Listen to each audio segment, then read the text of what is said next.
सभी को नमस्कार। अभी हाल में एक डिग्री पूरी की और उसके बाद बहुत सारे बच्चों के मैसेज थे कि सर हमें भी थोड़ा सा बताया जाए। और एक स्वाभाविक प्रोसेस होती है कि हमारे मन में जिज्ञासा हमेशा होती है कि सर ये डॉक्टर लगता कैसे है। अब डॉक्टर लगने की दो प्रक्रियाएं हैं। एक है कि आप मानद उपाधि प्राप्त कर लें, और आजकल मानद उपाधि आप खरीद के भी ले सकते हैं। प्राइवेट यूनिवर्सिटियां दे देती हैं। वैसे मानद उपाधि का मतलब होता है आप किसी क्षेत्र में बहुत प्रख्यात हैं, प्रसिद्ध हैं, तो आपको दी जाती है। जैसे अभी आशुतोष राणा को प्रदान की गई, ऐसे प्रधानमंत्री राष्ट्रपति इनको दी जाती है। लेकिन आप इतने ख्यातिनाम व्यक्ति भी नहीं हैं कि आपके आगे डॉक्टर लग जाए। दूसरा तरीका ये होता है कि आप रिसर्च कीजिए और वहां फिर डॉक्टरेट की उपाधि आप प्राप्त करते हैं। उसका कुछ आनंद भी अलग है, और जब मेहनत करके कोई चीज प्राप्त की जाती है तो हमेशा एक अलग लेवल का कॉन्फिडेंस होता है। हमारे दिमाग में आता है कि सर हमें करनी चाहिए या नहीं करना चाहिए, क्यों करना चाहिए, सबसे बड़ा सवाल है। मैं जब पढ़ाई करता था मेरे दिल और दिमाग में हमेशा से ये था कि मैं मेरे नाम के आगे डॉक्टरेट लगे। और मेरे साथी जो हैं उस समय तो सोचा भी नहीं था, उस समय मुझे डॉक्टर डॉक्टर बोलना उन्होंने प्रारंभ कर दिया था, तो मन में कहीं ना कहीं वो विचार एक बड़ा बनता गया कि मुझे करना है करना है। लेकिन कहीं ना कहीं जब हम बेरोजगारी के दौर में होते हैं तो हमारे दिमाग में होता है कि पहले एक नौकरी लग जाए, उसके बाद कर लेंगे। और मैंने प्रायोरिटी नौकरी को दी, और ये बहुत अच्छा रहा, मैं इसमें नहीं उलझा। मैंने गवर्नमेंट जॉब को प्रायोरिटी दी, और जब मुझे लगा कि हाँ अब मुझे कर लेना चाहिए, तो कॉलेज लेक्चर बनने के बाद जहाँ आपके लिए बड़ा फायदेमंद होता है, ये डिग्री लगभग आपको करनी होती है, तो मैंने किया। और वैसे मैंने 3 साल में पूरा वर्क कर लिया था, लेकिन चूंकि पार्ट टाइम आप नौकरी के साथ कर रहे हैं तो 4 साल होने जरूरी थे, इसलिए मैंने सबमिशन करवाया और मुझे वो अवार्ड हो गई। तो लगभग 4 साल मुझे लगे। वैसे आप 3 साल में भी कर सकते हैं, प्राइवेट यूनिवर्सिटियां 3 साल में दे देती हैं, लेकिन गवर्नमेंट यूनिवर्सिटी जो है वो पूरी प्रोसेस को फॉलो करती हैं। और चूंकि मैंने एमएलएसयू उदयपुर से किया है तो वो पूरी प्रोसेस को उन्होंने फॉलो किया है, और उसका मजा भी है, आनंद भी है, याद रखना। तो क्यों करना चाहिए, इसका जवाब एक तो ये होता है कि सर इंटरेस्ट है, डॉक्टरेट की उपाधि लगानी है, डॉक्टर आगे लगाना है। तो एक तो वो है। देखो, वो लगाने ना लगाने से कोई फायदा नहीं होने वाला। यदि कैरियर में आपको फायदा होता है तो आपको करना चाहिए, क्योंकि कोई नहीं पूछेगा कि आपने डॉक्टर लगा रखा नहीं लगा रखा, इससे कोई बड़ा फर्क नहीं पड़ता। यदि आपके व्यक्तित्व में गहराई है और आप एक सफल व्यक्ति हैं तो वो ज़्यादा इंपॉर्टेंट है। तो पहली प्रायोरिटी आपकी होनी चाहिए कि मैं एक बार सेटल हो जाऊं, उसके बाद इसकी तरफ जा सकता हूं, क्योंकि कहीं ना कहीं आपका टाइम यहाँ पे लगता है, आप में डिस्टरबेंस कहीं ना कहीं होता है। फायदा ये है कि होने के बाद आपकी थोड़ी सी प्राइवेट इंस्टीट्यूट में यदि आप अध्यापन के लिए जाते हैं तो आपकी वैल्यू होती है। यदि आप गवर्नमेंट में लग जाते हैं, स्कूल एजुकेशन में वैसे कोई फायदा नहीं मिलता इसका कि आपने डॉक्टरेट कर रखा नहीं कर रखा, कहीं प्रमोशन वगैरह में कोई फायदा नहीं है। पहले एमएड का फायदा था, वो भी आजकल बंद कर दिया है। केवल कॉलेज एजुकेशन में आपके प्रमोशन में आगे जाके आपके लिए फायदेमंद होती है। या प्राइवेट सेक्टर में आप कहीं भी काम करते हैं तो हमेशा आपके लिए वैल्यूबल काम करेगी। चाहे प्राइवेट कॉलेज में आप असिस्टेंट प्रोफेसर का काम करें, चाहे एज ए प्रिंसिपल काम करें, तो कहीं ना कहीं आपकी एक प्रकार से वो वैल्यू को बढ़ाती है। तो ये दो चीजें हैं, मैंने बता दी क्यों करना चाहिए और क्यों नहीं करना चाहिए। मेरी पहली राय ये है कि यदि आप गवर्नमेंट जॉब नहीं लगे हैं तो आपकी पहली प्रायोरिटी वो होनी चाहिए। उसके साथ साथ यदि आपको लगता है मैं कर सकता हूं तो आपको कर लेना चाहिए। कैसे करें, दूसरा सवाल आप लोगों का था कि सर इसको कैसे किया जा सकता है। तो देखो, दो तीन तरीके हैं। एक तो आप सबको पता है, जो नेट के लिए एलिजिबिलिटी है, योग्यता है, वही इसके लिए है। वही आपको एमए में 55%, मतलब 5% की छूट, 50% तक आपको एमए में होने चाहिए। उस विषय से आपका मास्टर डिग्री आपके पास होनी चाहिए। और मास्टर डिग्री होने के बाद आजकल तो नेट में 3 प्रकार की डिग्री आने लग गई है। आप नेट का एग्जाम देते हैं, जो एक तो नेट के लिए एलिजिबल होता है, जो आप एपी का एग्जाम दे सकते हैं। एक एग्जाम जिसमें कम अंक आते हैं, उसमें केवल ये लिखा होता है ओनली फॉर पीएचडी, यानी केवल आप पीएचडी कर सकते हैं। आप उस यूनिवर्सिटी में जाके और आप अप्लाई कर सकते हैं। और तीसरी होती है जेआरएफ, जूनियर रिसर्च फेलोशिप, जिसके द्वारा आपको एक स्कॉलरशिप भी मिलती है, और बहुत शानदार स्कॉलरशिप मिलती है। तो आप में से जिन बच्चों का रिसर्च करने का या डॉक्टरेट लगाने का उद्देश्य है, मैं आप लोगों को ये राय दूंगा कि आपको जेआरएफ करनी चाहिए। जेआरएफ करने से आपके लिए बड़ा फायदा ये होगा कि आपका एक खर्चा आएगा, और इसके साथ-साथ आपकी डॉक्टरेट की डिग्री अपने आप हो जाएगी क्योंकि आपको करनी होती है। क्योंकि जेआरएफ में स्कॉलरशिप तभी मिलती है जब आप किसी यूनिवर्सिटी में अपना रजिस्ट्रेशन करवाते हैं, तो आपको गवर्नमेंट यूनिवर्सिटी या प्राइवेट यूनिवर्सिटी जिसमें आप रजिस्ट्रेशन करवाएँगे तो आपके महीने के जो हैं वो एक अच्छा इनकम शुरू हो जाती है। तो जेआरएफ आप करते हैं तो बहुत बड़ी ऑप्शन है। और फिर आपको लगता है कि नहीं मुझे सर गवर्नमेंट सेक्टर में नहीं जाना, मेरे को प्राइवेट सेक्टर मेरा उद्देश्य है, तो आप जहाँ से भी जैसे पॉसिबल हो आप कर सकते हैं। नंबर 2 पे प्रोसेस आती है कि आजकल जो प्रोसेस चल रही है, यदि आप कहाँ से कैसे करते हैं, जैसे आप प्राइवेट यूनिवर्सिटी से करते हैं या गवर्नमेंट यूनिवर्सिटी से करते हैं, 2 चीज़ें हमेशा आपके सामने आती हैं।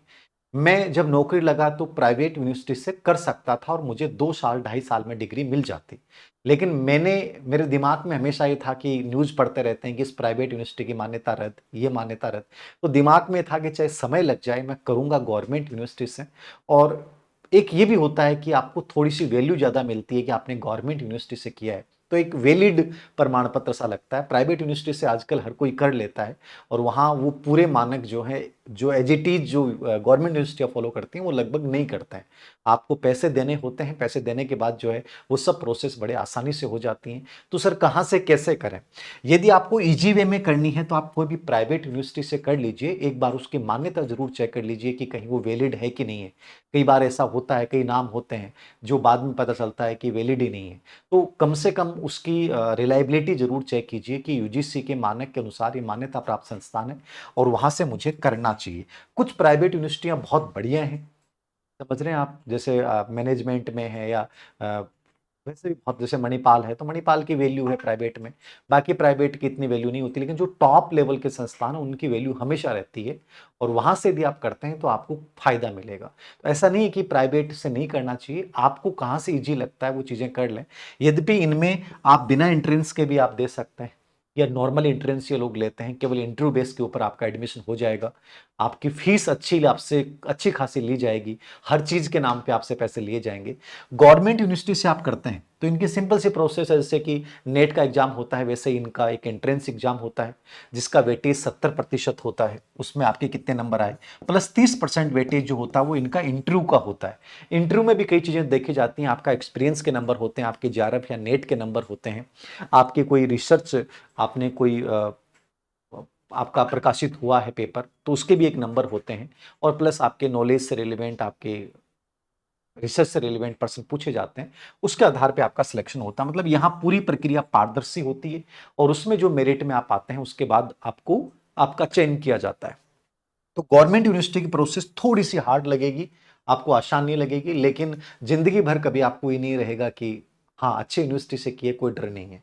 प्राइवेट यूनिवर्सिटी से करते हैं तो आपकी फायदा मैंने बता दिया है कि आप नॉर्मली सीधा एडमिशन हो जाता है और बहुत सारी यूनिवर्सिटियां तो ज़्यादा वर्क भी नहीं करवाती, वो सब कुछ करके भी दे देती हैं।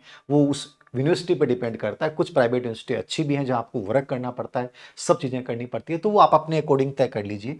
तो कहाँ से करते हैं ये आपके ऊपर डिपेंड है कि आपको लगता है कि यार इजी वे में करना है, ज़्यादा तनाव नहीं लेना है, तो आपको प्राइवेट यूनिवर्सिटी को प्रीफर करना चाहिए। अन्यथा गवर्नमेंट जो है वो हमेशा एक फील बहुत पॉजिटिव रहेगा कि यार मैंने गवर्नमेंट से किया। तो मेरा गवर्नमेंट से करने का उद्देश्य केवल यही था, लेट करने का उद्देश्य यही था कि एक मन में सेटिस्फेक्शन मिलना बहुत जरूरी है। नंबर 2, इस प्रोसेस के बाद जो प्रक्रिया शुरू होती है, फीस का एक आता है कि सर फीस कितनी होती है? फीस खूब होती है। यदि आप गवर्नमेंट यूनिवर्सिटी से करते हैं तो एडमिशन के समय आपके अलग-अलग यूनिवर्सिटी की अलग-अलग दर होती है। जैसे 15,000, 25,000 रुपए एक नॉर्मल पहली फीस लगती है। उसके बाद साल की 7,000 से लेके 15,000 के बीच में फीस होती है। मतलब टोटल फीस ये मान के चलिए गवर्नमेंट यूनिवर्सिटी से करते हैं तो लगभग फीस 1 लाख के आसपास हो जाती है। मतलब 1 लाख के अंतर्गत जो है वो आपकी कंप्लीट फीस हो जाती है। फिर इसके अलावा आप रिसर्च में जो प्रिंट करवाते हो, टाइप करवाते हो, वो खर्चे तो खैर अलग हैं और वो भी मैक्सिमम कितने हो जाएंगे, 50,000 रुपए खर्च हो जाएंगे। तो टोटल मतलब 1.5 लाख रुपए के आसपास आपकी गवर्नमेंट यूनिवर्सिटी से पीएचडी कंप्लीट हो जाती है, यदि आप अपनी मेहनत बढ़िया तरीके से कर लेते हैं। और ऐसा कुछ नहीं है मेहनत अपने आप प्रेशर करवाता, आपको लगता है कि सर पता नहीं, जब चीजें लेके बैठोगे ना, डेली आप एक पेज लिखना शुरू कर दो, आपकी पीएचडी हो जाएगी। डेली एक पेज लिखना शुरू कर दो, 250-300 पेज आपको लिखने पड़ते हैं। और ऐसा कुछ नहीं, आज तो एआई पता नहीं क्या क्या आ गया है, आप बहुत सारी हेल्प ले सकते हैं और मेहनत करोगे तो मजा भी आएगा और बहुत इजी वे में हो जाएगी। प्राइवेट यूनिवर्सिटी जो है इनकी फीस बहुत ज़्यादा होती है। ज़्यादा मतलब हर साल के आपसे 1 लाख रुपए लिए जाएंगे। तो 1 लाख रुपए हम लिए जाएंगे, इसके अलावा और भी खर्चे होते हैं। मेरा ये मानना है कि 5 लाख के आसपास जो है वो आपकी लग जाएंगे यहाँ से। मतलब प्राइवेट यूनिवर्सिटी से करते हैं तो फिलहाल आप करते हो तो 5 लाख लग जाएंगे, और ही गवर्नमेंट यूनिवर्सिटी से आप करते हैं तो 1.5 लाख के आसपास हो जाएगी। प्लस आप देख सकते हैं दोनों में फर्क भी बहुत होता है। नंबर 2, ये तो एक नॉर्मल प्रोसेस होगी। तीसरा प्रश्न आपका होता है कि सर कार्यकाल कितने समय में किया जा सकता है। तो मैंने बताया 2 साल से लेकर, पहले 2 साल था, अब प्राइवेट यूनिवर्सिटी 2 साल में करवा देते हैं, लेकिन यूजीसी के जो नए नियम आए उसके अनुसार मिनिमम जो है वो 3 वर्ष से लेकर वो 6 वर्ष, यानी अधिकतम 6 वर्ष है, मिनिमम 3 वर्ष है। और इतना टाइम लग भी जाता है, लोग लगभग 4 साल लग जाते हैं। कई बच्चे 6 साल तक भी नहीं कर पाते हैं तो उनको एक्सटेंशन मिल जाता है 7 से 8 साल तक भी। लेकिन अभी जो गाइडलाइन है उसके अनुसार मिनिमम 3 वर्ष है और अधिकतम कितनी होती है, 6 वर्ष है। उसके अकॉर्डिंग आप मान के चलिए इतना टाइम लगेगा। क्या प्रोसेस होती है सर, ये फीस हो गया, टाइम ड्यूरेशन की बात हो गई। देखो और चीजें क्या है, हर यूनिवर्सिटी के अपने अपने रूल्स होते हैं, अलग अलग होता है। आपने जैसे एग्जाम दी, आपका सिलेक्शन हो गया, आपका गाइड अलॉट हो गया, नहीं, सबसे पहले आपका कोर्स वर्क होता है। तो कोर्स वर्क क्या होता है, जहां आपको सिखाया जाता है कि रिसर्च क्या है, सिनॉप्सिस कैसे, रिसर्च प्रपोजल कैसे तैयार करते हैं, पूरी प्रोसेसिंग क्या होती है, इसमें आईसीटी की क्या भूमिका है, ये सब चीजें आपको सिखाई जाती हैं। नॉर्मली यूजीसी की गाइडलाइन के अनुसार कोर्स वर्क जो होता है उसका टाइमिंग जो 6 माह दे रखा है। लेकिन आप प्राइवेट यूनिवर्सिटी से करते हैं तो वो आपको हेडेक ही नहीं करेंगे, आप कभी भी संडे टू संडे करवा लेंगे, आप एक नाम फॉर्मेलिटीज हो जाएंगी बहुत सारी, मतलब आपको वहां इतना परेशान नहीं होना। गवर्नमेंट यूनिवर्सिटी में भी हमने देखा कि जैसे राजस्थान की अपन बात करें तो चाहे मोहनलाल सुखाड़िया है, जयपुर है, बीकानेर है, शेखावाटी है, कोटा है, सब है। ये लोग क्या करते हैं, एक लचीलापन लगते हैं, फ्लेक्सिबिलिटी। और ये लगभग समर वेकेशन जो होती है, यदि आप मान लीजिए आप नौकरी में हैं तो लगभग जो 1.5 महीने की छुट्टियां होती हैं उस समय करवाते हैं। तो लगभग 1.5 महीने का ड्यूरेशन इतना रख देते हैं कि वो जो 6 महीने वाली सीमा वो आपकी 1.5 महीने में हो जाती है। इसके अलावा एक 10 डेज का आईसीटी की क्लासें, प्रैक्टिकल वगैरह वो अलग होता है। तो मतलब 1.5 से 2 महीने में आपका कोर्स वर्क पूरा हो जाता है, और लगभग वो छुट्टियों में ही करवाते हैं। तो कोई बहुत बड़ा प्रॉब्लम नहीं आती कि सर हमें 6 महीने विदाउट पेमेंट लेना पड़ेगा क्या, ऐसा कुछ नहीं है। कुछ छुट्टियां आपके पास होनी चाहिए, पीएल या जो भी है सीएल वगैरह, तो वो आपको रखनी चाहिए यदि आप गवर्नमेंट में आ गए हैं। यद्यपि गवर्नमेंट आप नौकरी में हैं, जैसे स्कूल लेक्चर हैं, थर्ड ग्रेड हैं, सेकंड ग्रेड हैं, कॉलेज लेक्चर हैं, तो आपको एनओसी लेनी पड़ती है। अब एनओसी का प्रोसेस ये है कि नॉर्मली यदि स्कूल लेक्चरर हैं तो आजकल एनओसी जो है वो विभाग नहीं दे रहा है। आपका पहले से रजिस्ट्रेशन हो गया तो बढ़िया, आजकल एनओसी को लेकर बहुत पंगे चल रहे हैं, तो ये बड़ी प्रॉब्लम आ रही है। बाकी कॉलेज एजुकेशन में एनओसी बड़ी आराम से मिल जाती है, बस उसमें एक शर्तें होती हैं कि उससे आपको कॉलेज पे कोई भार नहीं पड़ेगा, विद्यालय पे भार नहीं पड़ेगा, ठीक है। आपकी अपनी छुट्टियां होंगी, उसमें ये चीज़ें यूज नहीं कर पाओगे, वो एक शपथ पत्र आपको देना पड़ता है। तो एनओसी लेने के बाद कर सकते हैं। और प्राइवेट, अभी आप बेरोजगारी के संघर्ष में है तो कोई तनाव नहीं है, कर लेना चाहिए। तो ये कोर्स वर्क वाले 6 माह के नाम से आपको डरने की जरूरत नहीं, और प्राइवेट यूनिवर्सिटी से करते हैं तो कहीं आपको डरने की आवश्यकता ही नहीं है। तो ये गवर्नमेंट यूनिवर्सिटी से भी लगभग 1.5 से 2 महीने में हो जाता है। उसके बाद एक आपका एग्जाम होता है, उस एग्जाम को आपको पास करना होता है। मतलब आपको देखने में लगेगा बहुत हार्ड प्रोसेस है, बट आप थोड़ा सा अच्छे से पढ़ जाते हैं तो वो एग्जाम आपका पास हो जाता है। जैसे वो एग्जाम कोर्स वर्क के बाद आप पास करते हैं, उस एग्जाम के पास होने के बाद जो है वो आपको गाइड इन सब का अलॉटमेंट हो जाता है। और उसके बाद आपको एक रिसर्च प्रपोजल देना पड़ता है। रिसर्च प्रपोजल जिसको अपन सिनॉप्सिस कहते हैं, जो आपका टॉपिक मन पसंद है। और टॉपिक हमेशा अपनी रुचि का चुनना चाहिए। जैसे मैंने चुना जयपुर राज्य में शिक्षा का विकास, तो मेरा एमएड में ये टॉपिक मैंने ऑलरेडी काम कर रखा था, तो मुझे लगा कि मैं बहुत अच्छा काम कर पाऊंगा। इंटरेस्ट से चुनोगे, मजा आएगा, जोर नहीं आएगा, और बहुत जल्दी आराम से कर लोगे। अपना टॉपिक चुन लिया, गाइड से अच्छा कॉम्बिनेशन बनाइए, और उसके बाद सिनॉप्सिस जो है वो आप जमा करवाते हैं। डीआरसी उसको अप्रूवल करती है, जो डिपार्टमेंट रिसर्च कमेटी होती है। और उसके बाद जो है आपका वर्क शुरू हो जाता है। आपको हर 6 महीने से साल भर में एक प्रोग्रेस रिपोर्ट जमा करवानी पड़ती है। और 3 साल के भीतर यदि आप अपना वर्क पूरा कर लेते हैं, वर्क की स्थिति ये है, मुझे लगता है कि यदि कोई बच्चा 4 से 5 महीने ईमानदारी से मेहनत कर लेता है तो उसकी पीएचडी कंप्लीट हो जाती है, कहीं कोई दिक्कत नहीं आती।